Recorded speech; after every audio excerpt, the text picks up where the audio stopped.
What's going on, everybody? Nicholas Bills. Welcome back to American Family Made, and today I'm going to be talking about the pocket jig.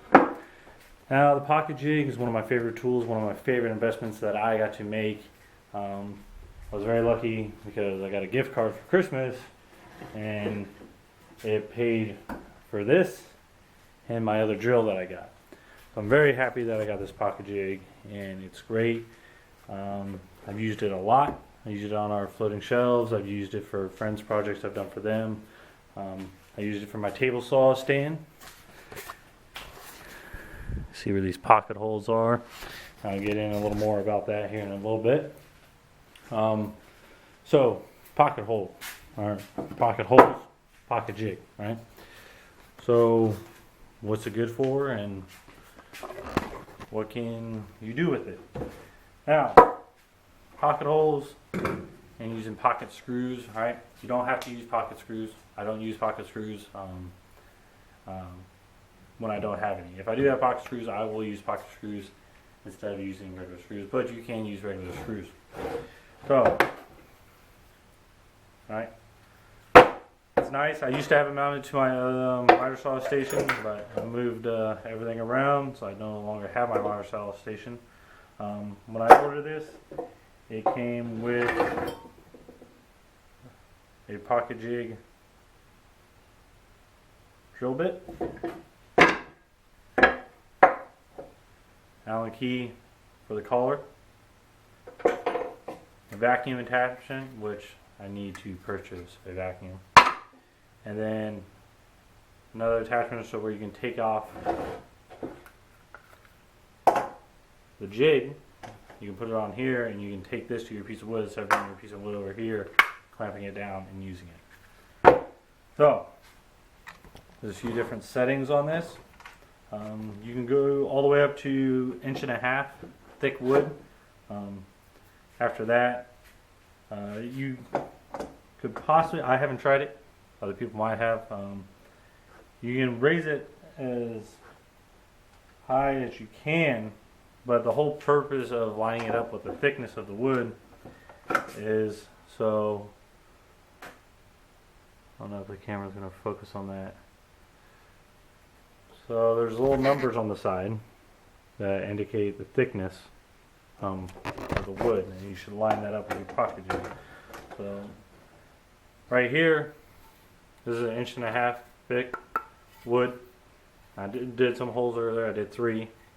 As you can see, you can't see the hole, but when you put the screw through, it's going to come out in the center of this wood. Now, I also did it on 3/4 wood. You can see where the hole is, and the reason you set it at 3/4 is when you do it, that hole is going to line in the center of that wood, the thickness of that wood. So if I were to do 3/4 on this wood, it's not going to be in the center. Definitely not, because it's 1.5". It's going to be more closer to the edge. Now, I have done that. I've used it that way, and I've done it that way. And it still works well, but I have noticed if you really drive that screw into that wood, it will crack. And then you lose that purpose of having that joint in the first place. So, let's get into it. Setting this up. Like I said, pretty simple.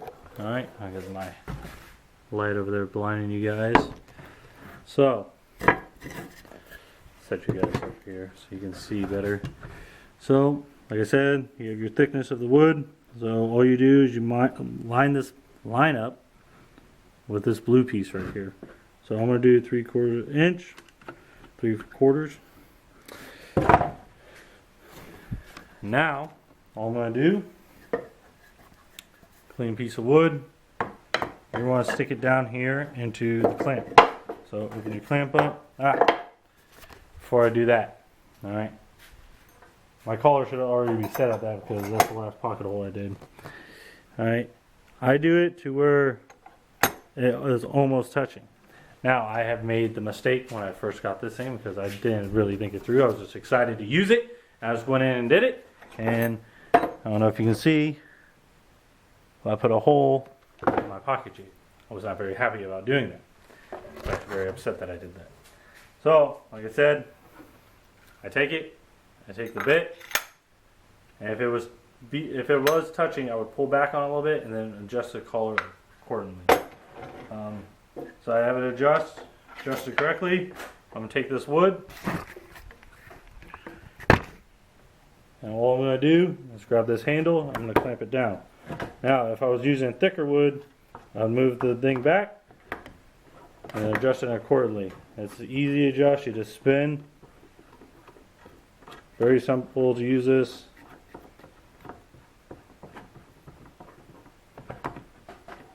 No, went too tight. Still too tight. Boom. Now it's nice and solid. So, I have 2 drills, that way one can have the bit in, and then when I'm done with this, I can take it right over to my next drill. So there's 3 different holes. There's A, B, C. Alright, A, B, C. A is the farthest part, B and C are close together. So, what I usually do, I usually do A and I do C, depending on the width of the wood. But usually it's A and C, that way they're a good distance apart and there's less chances of it cracking.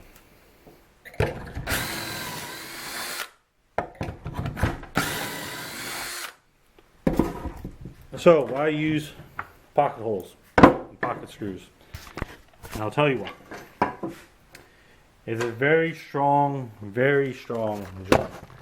So the way it was explained to me was, imagine if you had a bundle of pencils. And as you drill, if you were to put your finger into the center of those bundle of pencils as they were standing straight up, it would separate them. And that's what it's doing when you drill a piece and like this to another piece of wood.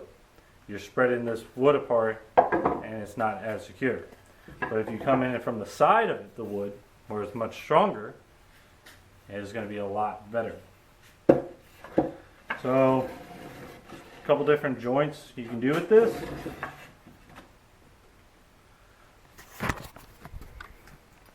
You have your first one, or this, you would put the screws in here, and you would drill it into this piece of wood, or maybe you're doing a picture frame or some type of framing, you can do it like this. Now, doing it like this, there's something you have to keep in mind. Alright, the wood's going to want to move. So the best way to prevent that is you get a clamp, and you clamp the 2 pieces. That way they stay flat to each other and they won't move.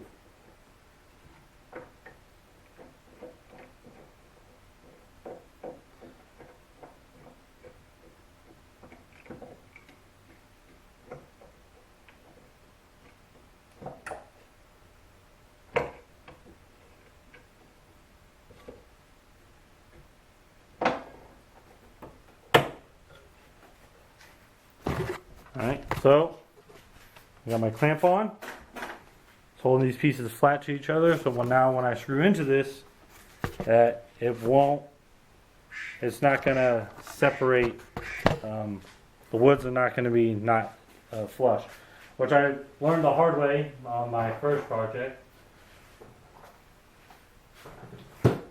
When I did this, because the wood was not flush after I did it. So I learned my lesson. But learn and improve. Alright. Now I'm using 1.25 inch screws for this, because it's 3/4 inch thick. Now, if you're wondering, how do I know which size screws to use?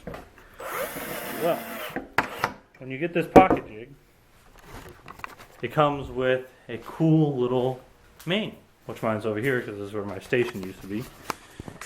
And it shows you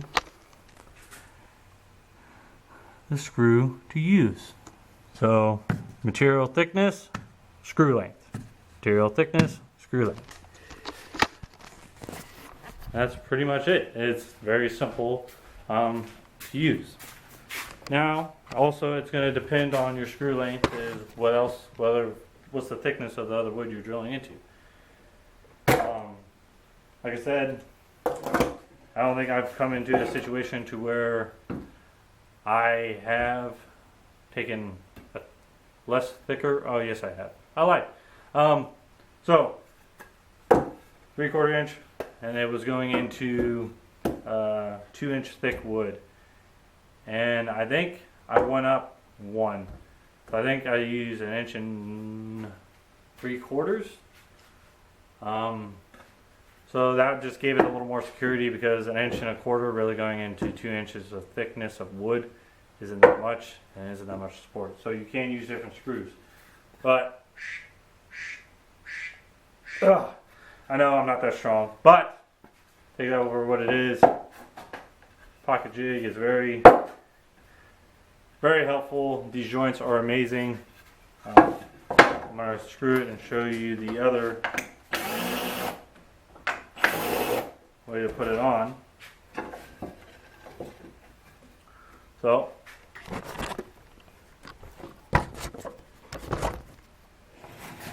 set it up like an L.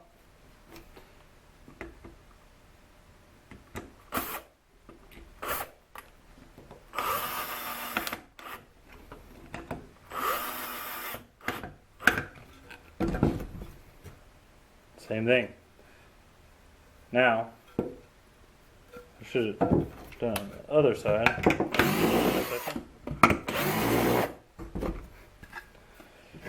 So, because I did the pocket holes on the same side for both, the wood cracked.